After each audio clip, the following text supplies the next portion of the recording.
محمد رسول الله والذين معه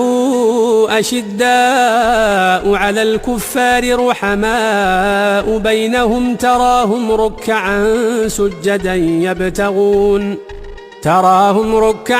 سجدا يبتغون فضلا من الله ورضوانا سيماهم في وجوههم من أثر السجود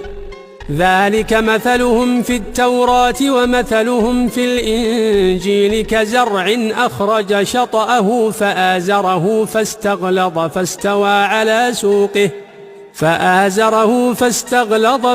على سوقه يعجب الزراع ليغيظ بهم الكفار. وعد الله الذين آمنوا وعملوا الصالحات منهم مغفرة